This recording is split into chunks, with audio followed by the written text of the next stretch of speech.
Your COVID concert questions answered. I couldn't finish that out with an alliteration on the Music Universe podcast.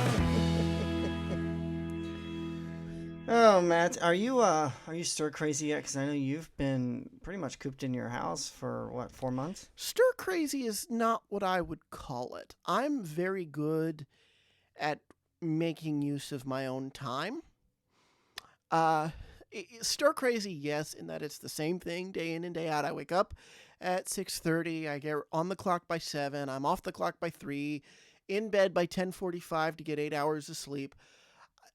And I have my routine. I'll tell you, I watch a little bit of the Great British Baking Show. I watch one segment, one challenge of an episode per night while my meds kick in that knock me to sleep. I don't take sleeping pills. I just take medicine that's the side effect. And then I put on Forensic Files, put the TV on a timer, and fall asleep. It's the routine. I'm very routine oriented. So that can make a person go stir crazy because you have to break from it. But it can also be soothing because you know what you have to look forward to. Like when we're done here, I'm going to go eat dinner, going to go watch some TV, going to eat, going to maybe edit a podcast or two of my own. Yeah, I'm back to normalcy for the most part. I've learned, if anything, do not lay down right after you eat, because you just gain weight. I've learned that over the quarantine. I realized that's what some of my issues were. I'd be just so tired. I'd come home and eat, and then I'd just lay down. I wouldn't do anything. So now the podcast is keeping me busy. The website always has, and it's just grown, with the responsibilities that we are doing now. And I am just enjoying it. So I personally say the pandemic for me could continue just so I have even more time to focus on this. But I guess we all got to get back to it at some point. I just hope the cases that are blowing up here in California don't do a swip swap where we end up closing again, because I don't know if places are going to be able to handle that. Well, the pandemic has been a boon for me as well. I created just in the last couple of weeks. I have 2 beds in my bedroom. I have my bed, and I have a guest bed because we don't have a guest bedroom. So they just sleep on the other. They social distance. If we have a guest, they sleep in my room. There you go. In this bed. So I said, I have an idea. And so we pushed the other bed against the other wall and created a home studio. Put a bookshelf that had been tucked away in a corner against this wall so that I can move my TV that I watch between my nightstand and this bookshelf and do little YouTube videos. Yeah. I have a 4K camera. I have a teleprompter. I have good lighting. I have a whole setup to do this really, really well. Only problem was it was a white wall. So we went to Joann Fabrics and we got a navy blue, not black because black just sucks the life out of anything, but a navy blue so that it's dark and matted, but didn't look like you were looking into a void. Navy blue curtain, like just fabric, and tacked it to this wall. And so now, and I have a little desk and everything. You can't see it, but it's under me. I keep all my recorder and everything there. So now I can do YouTube videos. And when we first came home for the pandemic, an idea struck me for a weekly roundup of headlines. And I did it. I use for work. I have a big television monitor in my office, but the camera didn't shoot it right. You have these newer TVs are better for pointing and shooting a camera at. This older TV that I have is not. So it didn't work. I tried it with a green screen. It just didn't work, and we shelved it. And finally, when I realized, hey, I could convert the bedroom, little corner of the bedroom, into this space, it's been excellent. And so we've been producing, it's called Weekend Notes, and I do it every single weekend that I can. Some days I produce it on Thursdays, some days I produce it on Fridays. So if you hear that the stories are a little dated, that's why. But I'm really excited about it because I love just getting to the meat and bones. What's going on in music? How does that affect you? Oh, yeah, totally. What can we do? And eventually we might fold in Skype interviews and make it look more a little bit like a talk show type deal. Not as involved as this or our Instagram lives, but just something to give you guys something on a Saturday to look forward to because I think we're all still in a what's a Saturday mode if you're staying home. So just something fun to look forward to on the weekend that gives you some stories and maybe may make you want to dig into it a little deeper and head over to themusicuniverse.com and read the full articles that we have on those stories that I cover. It's really something that we had even before this been talking about, and really helped us be able to pull this together. So I'm excited, and Weekend Notes is something new that we're going to add to our repertoire and just hopefully keep building. There are anywhere from 2 to 3 minutes right now, but who knows? We get some of these interviews and guests, maybe we can make them a little longer. You're funny, buddy. I think I'm going to cap out at 5 minutes on these because I just don't have the time to edit a 20-minute. Although I would love to get there. I would love to have a 20-minute Weekend Notes on a Saturday. I would love that, but I don't know. Unless some things change. I don't think it's necessary. Neither do I. The whole point is like one of those MTV news bulletins, So, not that we're bringing MTV back, but it's something fun to be able to do. And Matt, thanks for producing that. And we do our best to keep material as fresh as possible. All your COVID questions conquered. I found it. I'm sorry. I just have outbursts. It's okay. Yes, and this gentleman that is going to conquer our COVID questions is probably going to be a guest on Weekend Notes to give us a little bit of an update. His name is Jack Forman. He is an agent with BiCoastal Productions. He works in all manner. He's an agent, so he represents the artists and works with promoters on that level. And this was a really in the weeds kind of conversation. I won't fault you if you just come here for the fun artist interviews, but we really do dive into what is it going to look like when this is over? When will it be over? Because it's kind of like fading into the background and it could come back. It's not like, okay, social distancing and staying at home is over. We can go back to a concert this weekend. They have to take steps. The world is changing. And that's what we talked with Jack about. And it's really fun. Did you find it insightful? Did you enjoy it? Were you surprised by anything? Oh, absolutely. This is I live for the behind the scenes business stuff of this, as being a musician myself. I was heavily involved in that as much as I could be. There were times where I wasn't practically allowed, and that's why I'm not with a band right now. But just the insightfulness that he gave us and about what he's predicting for the future. I mean, he's living this day to day, The main thing, the main points of discussion, and in fact, the main reason we chatted with him was the whole Live Nation controversy that leaked last week that we reported on, and we just get right down to it. There's no bones about it. We asked 2 questions. Third question is Live Nation, and he gives both sides. So I don't want to ruin anything. We can recap it after the interview. I think we should just air the interview and let everybody... this is an interview everyone should hear if they're concert goers. Exactly. It's an interview that kind of talks about itself. I found myself kind of talking almost a little bit as much as he would give an answer. I would take the same amount of time to get my thoughts out. So we can't really set it up that well. It kind of has to be set up as you listen to him. So just enjoy our interview with talent agent Jack Forman. Jack Forman, welcome to the Music Universe podcast. How are you, sir? Hey, I'm doing well. Thanks for having me. Well, it is such a pleasure to have you.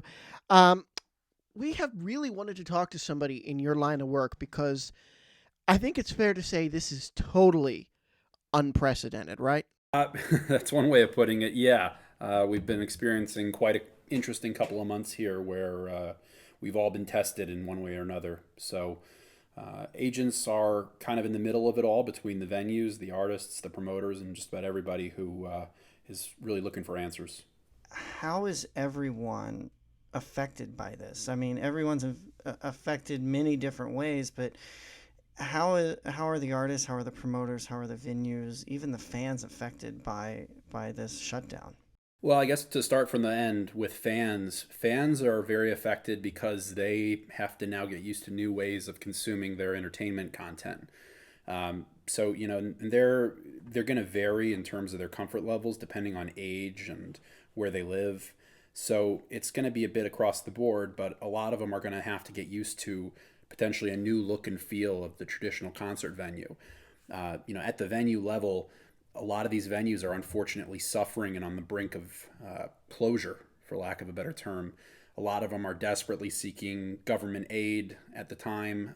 A lot of the gig economy workers, the people who run sound, lights, stage crew, things like that, they're all suffering because, if there's no events, they're not getting hired, they're not getting paid. And a lot of the administrative staffs have been on furlough. So the ones who are still working are really just trying to be crafty and find new ways, especially if they're now able to open, which is, again, different depending on where you're living. And for the artists, it's got to come down to their comfort level with actually getting back out there. And for those that are not trying to get actively back out there with some of the things that have been happening, with drive-in movie theaters or things like that, they're having to find new ways of engaging their audiences from at home, and a lot of them have done it. Streaming is the obvious answer, but once you've done enough free streams, you still got to account for that lost amount of income during this time. So agents are kind of married to it all, where we're only really making money if our artists are making money, and our artists are right now trying to find new ways, and that's really been the biggest thing we've been doing, is trying to find new ways of helping these artists put money in their pocket and survive and, in some way, shape, or form be better. But it's been nice. I mean, we've definitely, come to terms with what's been happening. We've all gotten to spend some extra time with our families, and it's really given us an opportunity to reinvent the way we look at this, and we've been able to come up with some great ways. What do you make of Live Nation cutting their artist guarantee by 20%? Does that seem fair to you? Is there a compromise that the artists would want to come to? What are you seeing working with promoters and guarantees? Well, it's about the 8th time I've been asked that question today, and I'll tell you what I think. I mean, if you read the memo that was leaked and you read it in its entirety, you'll realize that a majority of their language is pertaining to festival artists. Now, I'm always on the side of the artist, because, my artists are my everything. But if you look at festivals historically from our side of the table, and I'm guilty of this just as much as most agents are, it is a wonderful opportunity for us to demand a much higher fee for our artists in most cases with these festivals. Even coming up, working in electronic music and hip hop, you'd see these artists who were used to getting maybe $5,000-$10,000 a show, and then all of a sudden they'd get booked by Coachella or they'd get booked by a big Live Nation festival, and they'd be demanding $30,000 to $40,000. And you think to yourself, well, that's a gimme. That's a good opportunity for them to really earn that money, as they should. These festivals generate so much in the scale of revenue with all the different things that they have going on. And, an artist, if they're going to lose 20% of what they're asking at festivals, you kind of want to look at it like that, where it's maybe not as big a loss as you might think when it comes to the actual festivals. Now, for regular venues, it is a bigger hit. It's a bigger hit no matter what, because 20% less is still 20% less no matter who it's going to, a big artist or a small artist.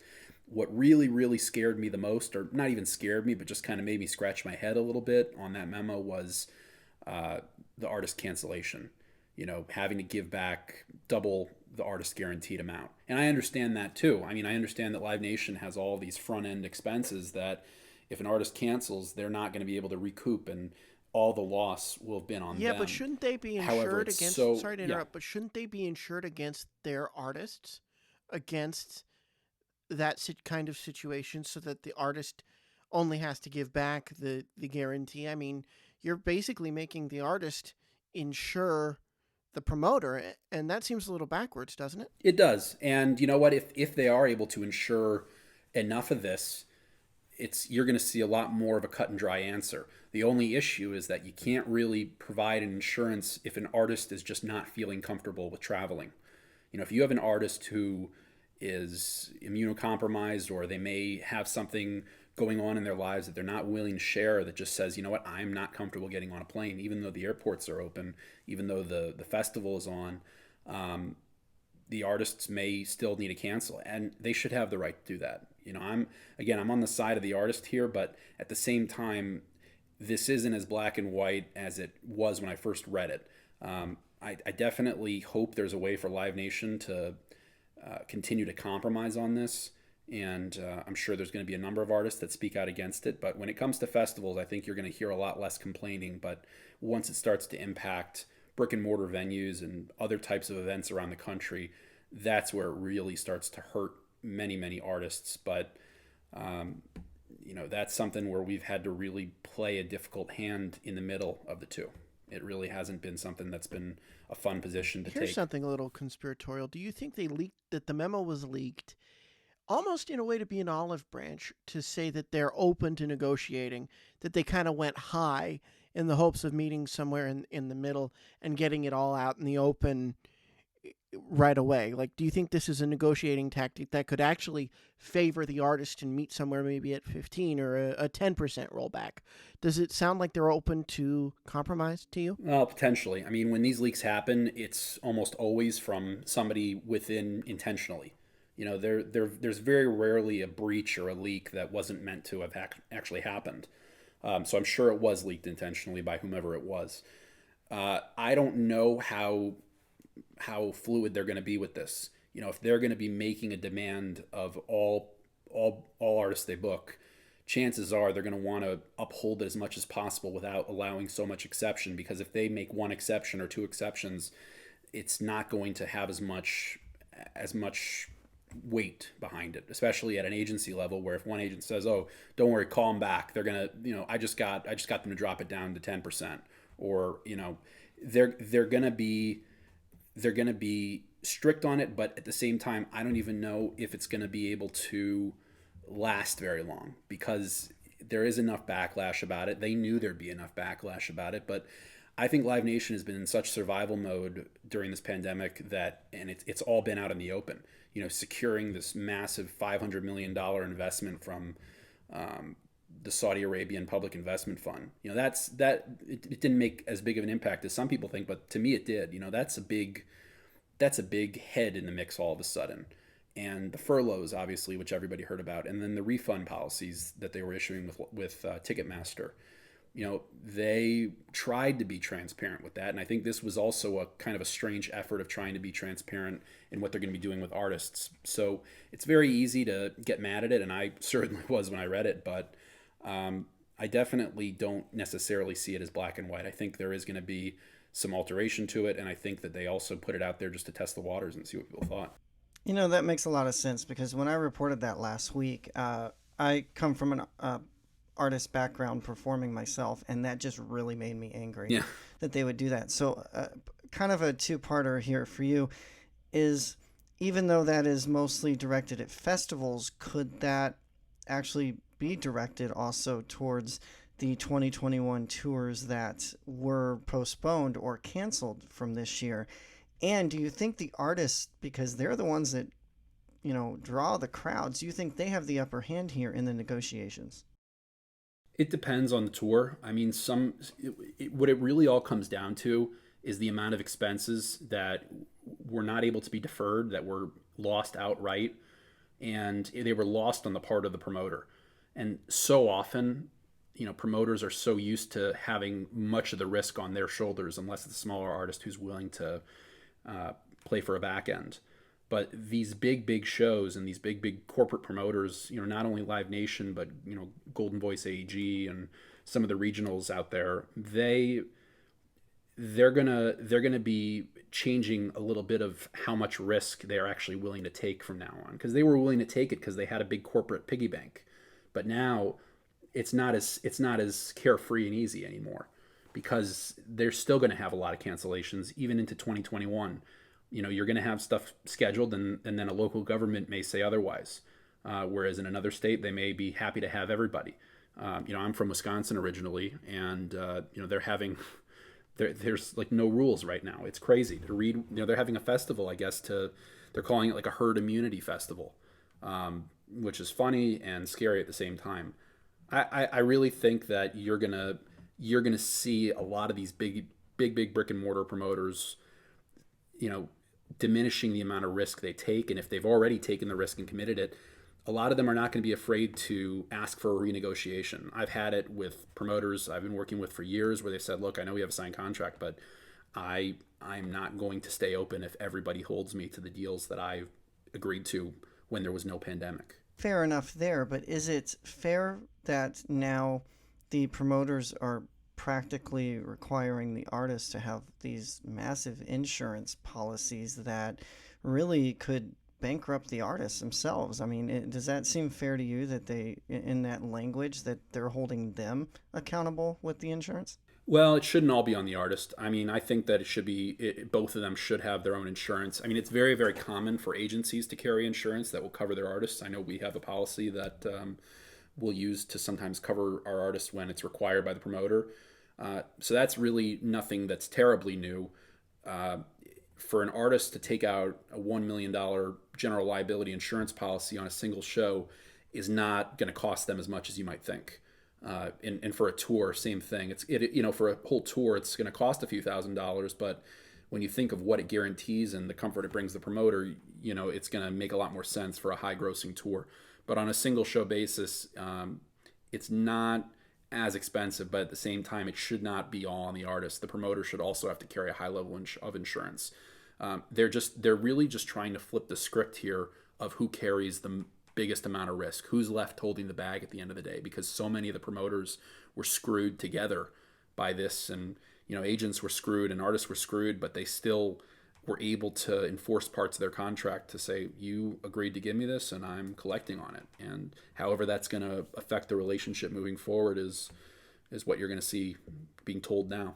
We know on our end as journalists that venue and promoter are interchangeable now. When an agent tells me contact the venue, they mean contact Live Nation. They mean contact AEG. They mean contact the promoter.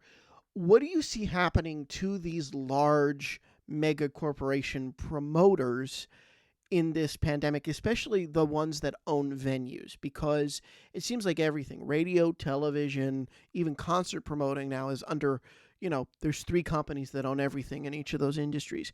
Do you see this as an opportunity for smaller promoters, for smaller venues, and even venues that are not that are managed by promoters, to get out from under those thumbs, and for independent venues to kind of crop up anew? Yeah, I mean, you're seeing it right now with NEVA. All the venues that are independent uniting to basically beg Congress for the aid that they deserve. They're the ones who are likely not going to survive this if something isn't done. And the promoters are really behind it, because these promoters, they may have their own venues that they are used to running, or they even own them, but these big promoters will rent venues anywhere, especially if they have an exclusive on a tour. So I think that the smaller venues, or the independent venues at the very least, really are having a voice that they've never heard right now.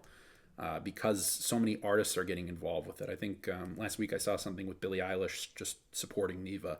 That's where all these artists get started, and that's where a lot of them are gonna really rally as things come back. They're not gonna necessarily go right back out to the massive mega Live Nation venues. They may do some grassroots things that they were used to doing at the top of their careers. It's still a very heavy market, and some people, especially the hipsters like me, love the less corporate feeling concerts. But at the same time, it's inevitable. These Live Nation is really only the enemy you make it. It can be an enemy in terms of their monopoly over a lot of these ways we experience live music, but they also offer opportunities because of their vast corporate reach around the world, and it's at various levels. I mean, here in the States, it's very, very corporate and it's very, very set up. But when you're working with Live Nation internationally, I was working on something with Live Nation in Belgium a few months ago, and it felt very, very different than when you're working with something with them here in the States or in Canada or even in South America. It felt like I was working with a local regional promoter who was doing the math, was doing their diligence to really make sure that the event made sense in all aspects. And if you blow it up at a bigger level, that's really all it is. But there's a little bit more in the corporate reserve, especially now where they've raised all this money in these past few months. Yeah, and do you see any artist potentially jumping ship from Live Nation if they just don't come to terms? Probably. There's going to be a protest. I mean, I've been seeing it a lot in the rock, metal, and hardcore scene. They've all been kind of revolting against it on social media. But there's only so far these people can stray before they box themselves out. I mean, a lot of people have very, fruitful and successful careers without doing a single AEG or Live Nation show or a Niederlander show the entire year. There's enough independent venues, performing arts centers especially, which is really a sphere that I work heavily in, and casinos. That there's a lot outside that bubble where they can make a healthy living, and agents are talking to these people anyways.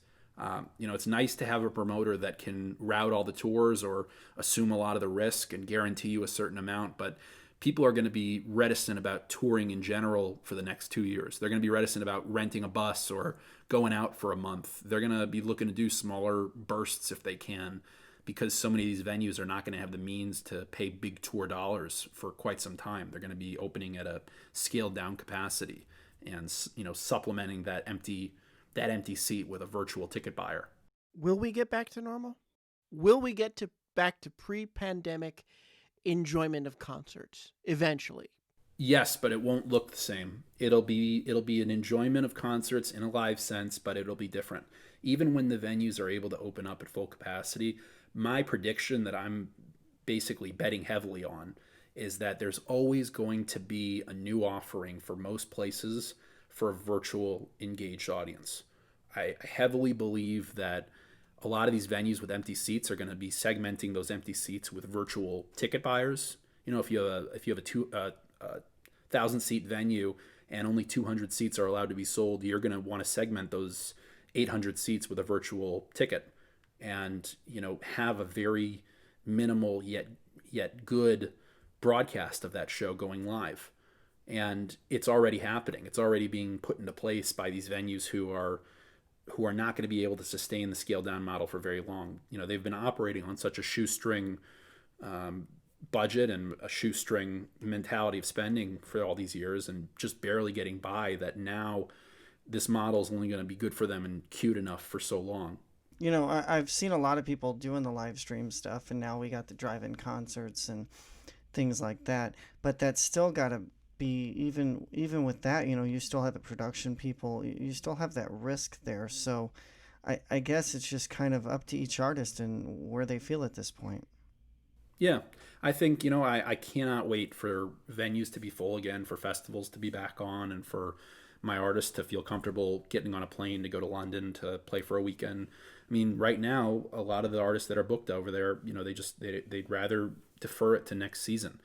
But, and it's going to be a lot more, I think, than a vaccine, because the vaccines are, that we romanticize them in our heads as we're, hearing about the developments, but it's not going to be a quick cure for the entire world. It's going to have to return in phases, kind of like the government is opening it up, but it's not going to be a set phase. It's going to be the phases of comfort, especially for the older audiences who are willing to pay for the higher tickets. If you think about it, a 60-year-old may feel more comfortable paying a $60 ticket than a 30-year-old would be to go see a show at a casino. It's really different across the board, but I think it will return to its glory. It just may look a little bit different, and there may be a lot more health and safety precautions taken, which I think isn't going to hurt anybody in the end. Well, it's interesting you say that, because I don't think we're going to shut down like this again. We're going to have to cope in some way. I don't think we're going to shut down like this. I think you're seeing it with Florida and Texas. They're starting to incrementally, regionally place restrictions as cases come back, but the whole state is not going on lockdown, is my understanding. So we're going to have to forge through and just get to the end of the tunnel. I mean, the joke is this is the longest 2 weeks we've ever had, because it was supposed to be 2 weeks to flatten the curve, but, masks became ideology. The actual medicine became ideology. So we're fighting against all of this to get back to a normal. So I think you are exactly right. I think we're going to see a cultural shift. And for the time that we can't have full capacity, I like that idea. I like virtual tickets. I personally think any date should be 2 nights. So, Buddy and I, we have tickets. He's on the West Coast, I'm on the East Coast. We have tickets to go see Garth Brooks in Las Vegas at Allegiant Stadium. At this point, probably not going to happen. Haven't even bought my flight. But what I would love to see is if by late August, if they know where things are, and they said, okay, we're going to social distance everybody, and we're going to do it over 2 or 3 nights, and we're going to do 20,000 a night at in the stadium and social distance people. Does that sound like a possibility to you? Putting artists in places for longer, just to get that full capacity over a variety of nights? Yeah, I think it's going to have to, and we're seeing that heavily. I mean, there's going to be a lot of artists that are going to be cool with it off the bat. You know, some are going to necessarily take convincing, but if Garth Brooks is the artist whom we've all grown to know and love, he's going to be cool with a lot. I mean, he's always found a way. If you've watched that documentary about him recently, which was really, really good. But I think I think that it's exactly right. Most of my artists now are being asked to have a second show contingency, which I think is fair. You know, don't you? I mean, it's fair to think that if they're only going to be able to play half cap, let's do a second show instead.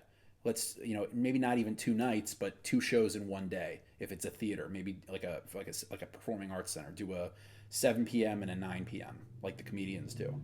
I definitely think you're going to see more of it, and it's going to be over multiple nights. And a lot of artists are going to be surprisingly okay with it and not ask for that much more money because they're already there, and they'd rather not lose the show outright. They'd rather get paid the same and work a little bit harder. You know, that kind of brings me back to where everybody, you know, wasn't or isn't getting paid. Kind of an inside thing that I'm curious about. Would most, especially major artists, would their band and crew mostly be on salary? And if not, I guess that's just kind of a show-by-show basis, and they're just kind of in the same boat as the artists. Yeah, a lot of bands, believe it or not, that you know and love, only a few of them in the band are not on salary. A lot of the players are independent contractors who have a set amount they're making. You know, because if especially for legacy bands where there may be only 2 or 3 original members, you know, and there's 5 people in the band, those other 2 or 3 guys are going to be getting an agreed upon rate, as just like the tour managers, the merch sellers, and the tech crew and the front of house managers. You know, these are people that get paid when the show is happening, and when it's not happening, these artists who are running the show are really having to find alternative ways. But to their credit, quite a number of artists are really getting involved to keep their crews sustained. I know that Brandi Carlile just did it with, she did a birthday show on this platform, Veeps, that we work with, and it was purely to benefit her touring crew because right now they're out of work, and she wanted to do something to, raise some money to help put money in their pockets. And comedians are doing it for the workers at comedy clubs who are out of work right now. I know Mike Birbiglia is doing it.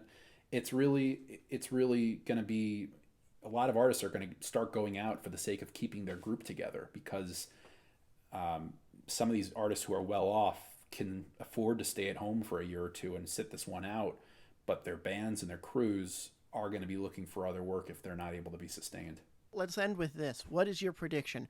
By when will we be back to regular pre-pandemic levels of touring, concert attendance, and just general frivolity around music? When do you think we'll see that? Including meet and greets. Well, I mean, I was asked this question in March when we had to start mapping out the next few months and projecting how bad of a loss everybody was going to take. And I said, you know what, let's put a benchmark in for the end of April at the worst. And the partners of the company were like, why don't you put it for August or September even? And I was like, okay, that seems a little crazy, but I'll indulge. And sure enough, now I think that putting it in August or September is crazy because it's probably going to be more like later this fall or even into next year. I think that it's going to be second to third quarter of 2021 where we start seeing a sense of normalcy, especially if the second wave of this virus that they're predicting can be managed, and if enough immunity can be built up, not only within the person but within these communities of fighting it, and once these venues can find a way of being sustained, my prediction would probably be second to third quarter of 2021.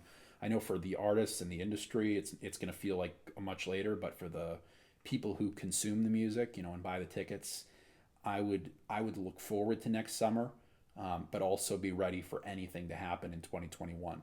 I would make sure you read the terms and conditions for every ticket you buy in the year of 2021, so that you can be ready if your event gets postponed, canceled, or what have you, because you can't just have this blind faith anymore when it comes to live gatherings, and that's not just for concerts, but it's for sporting events. And the one advantage that sporting events have is their ability to be televised, and you're seeing a lot of them come back that way, and they're hurting, but they're at least finding a way to power forward with it.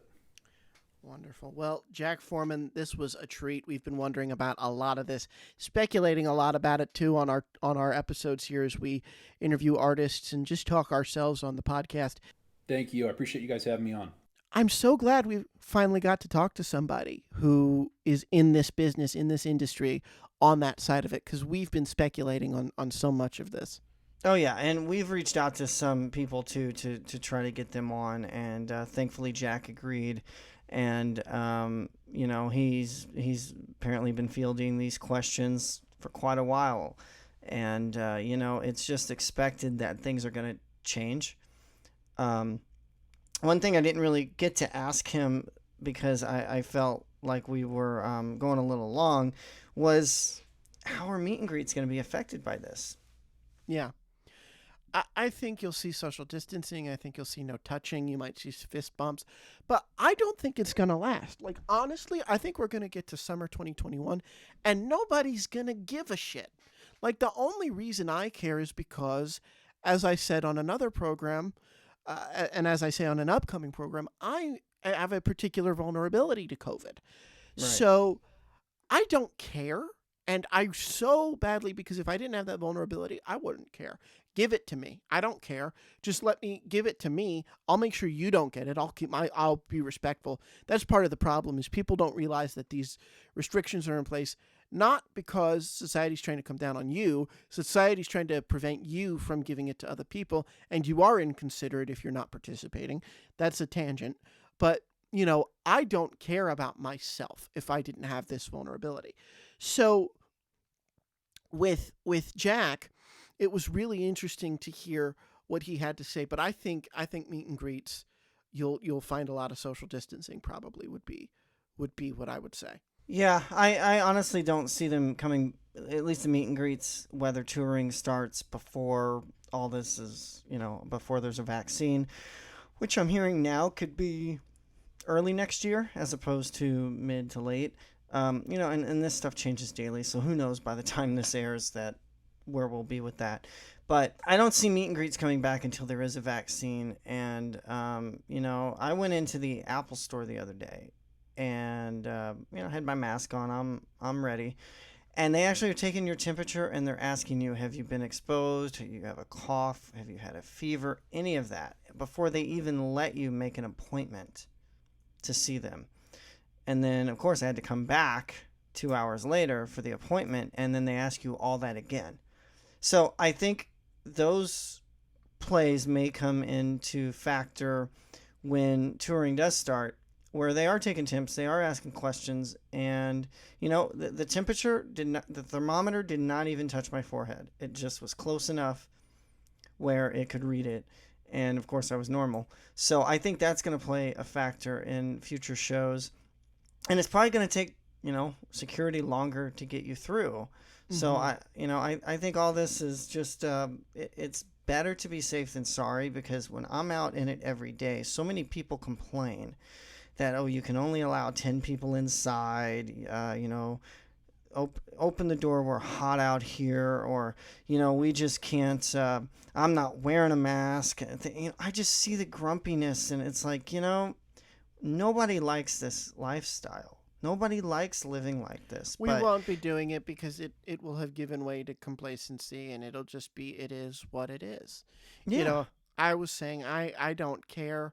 I care about my fellow person, and that's why I would wear a mask. But if I had a stronger respiratory system, I'd say give it to me. Let me have it and get immune to it for a little bit so that I could just go about my life. I think we're just going to not deal with it. We're going to just say, I'm going back to life as normal and come what may. Yeah, and I've heard too that there's no guarantee that you're immune to it once you contract it. Mm-hmm. So I'm a germaphobe, so I don't particularly like touching carts and things anyway when I'm out and about. But it just makes the world even more vulnerable because you don't know, and I don't want to get sick myself. I don't want to get anybody sick. One thing I think people have, and I'll say this and then we'll wrap, but one thing I think people have misunderstandings about is the way insurance works. I just got my Disney vacation information from my travel agent today that we're recording this, and they're not going to do the dining plan this year. And they're not going to do the dining plan, and you can get the typical vacation insurance, but it doesn't cover COVID-19. I think it covers if you get it and you're sick and can prove you were hospitalized, but it doesn't cover, there's an upswing, so I'm not going to come to Disney because Disney is open, but I don't want to travel. I think what Jack was saying about Live Nation and other promoters is that's what their sort of double indemnity, give it back clause is about. They're not insuring artists against, I don't want to perform because COVID-19 is spiking. So that is the double-edged sword that we're going to have to live with for a little while. I don't agree with the double payment, though, no matter what. But I don't agree with it either. I get their side of it because they're like, well, we put all the marketing materials. People are coming to see you. Now you're going to pay us double. I don't know. I get where I totally understand Jack's side of things, and I understand a little bit of Live Nation side of things. But I think at some point it still sounds like it from what we've read that, Jack was saying that it sounds like they're willing to maybe negotiate with and he agrees that it shouldn't be just on the artist. So that's going to wipe an artist out quickly if they're not careful.